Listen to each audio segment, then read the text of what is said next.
നടൻ ജയൻ ചേർത്തലയ്ക്കെതിരെ നിയമ നടപടിയുമായി പ്രൊഡ്യൂസേഴ്സ് അസോസിയേഷൻ. എറണാകുളം CJM കോടതിയിൽ പ്രൊഡ്യൂസേഴ്സ് അസോസിയേഷൻ ജനറൽ സെക്രട്ടറി മാനനഷ്ട കേസ് ഫയൽ ചെയ്തു. അസോസിയേഷനെതിരെ നടത്തിയ അപവാദ പ്രചാരണത്തിൽ ജയൻ മാപ്പ് പറഞ്ഞില്ലെന്ന് ചൂണ്ടിക്കാട്ടിയാണ് മാനനഷ്ട കേസ് നൽകിയത്. നടനും താരസംഘടനയുടെ മുൻ വൈസ് പ്രസിഡന്റുമായ ജയൻ ചേർത്തല നിർമ്മാതാക്കളുടെ സംഘടനയ്ക്കെതിരെ വാർത്താ സമ്മേളനത്തിൽ ഉന്നയിച്ച ആരോപണങ്ങൾ പിൻവലിച്ച് മാപ്പ് പറഞ്ഞില്ലെങ്കിൽ മാനനഷ്ട കേസ് നൽകുമെന്ന് ചൂണ്ടിക്കാട്ടി നിർമ്മാതാക്കൾ നേരത്തെ വക്കീൽ നോട്ടീസ് അയച്ചിരുന്നു.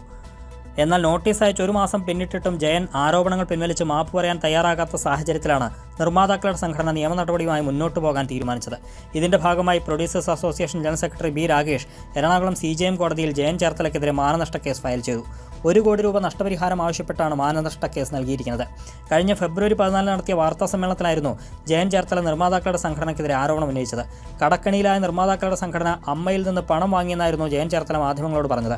ഈ ആരോപണമാണ് നിർമ്മാതാക്കളെ ചൊടിപ്പിച്ചത്. ജയന്റെ ആരോപണം അടിസ്ഥാനരഹിതമാണെന്ന് നിർമ്മാതാക്കൾ അയച്ച വക്കീൽ നോട്ടീസിൽ ചൂണ്ടിക്കാട്ടിയിരുന്നു. അമ്മയും നിർമ്മാതാക്കളും നടത്തിയ ഷോ വ്യക്തമായ കരാറിന്റെ അടിസ്ഥാനത്തിലാണെന്നും അതിലെ വരുമാനം പങ്കിടാൻ വ്യവസ്ഥയുണ്ടായിരുന്നുവെന്നും ഇത് അമ്മയുടെ സഹായമല്ലായിരുന്നുവെന്നുമാണ് വക്കീൽ നോട്ടീസിൽ വിശദീകരിച്ചിരുന്നത്. ഇത്തരമൊരു ഷോയ്ക്ക് മോഹൻലാൽ സ്വന്തം പണം മുടക്കി ടിക്കറ്റ് എടുത്ത് ഗൾഫിലേക്ക് വന്നുവെന്ന ജയൻ ചേർത്തലയുടെ പ്രസ്താവന തെറ്റാണെന്നും പ്രൊഡ്യൂസേഴ്സ് അസോസിയേഷൻ വ്യക്തമാക്കിയിരുന്നു. അതിനാൽ ജയൻ തന്റെ ആരോപണങ്ങൾ പിൻവലിച്ച് നിരുപാധികം മാപ്പ് പറയണമെന്നായിരുന്നു നിർമ്മാതാക്കളുടെ ആവശ്യം. കൈരളി ന്യൂസ്, കൊച്ചി.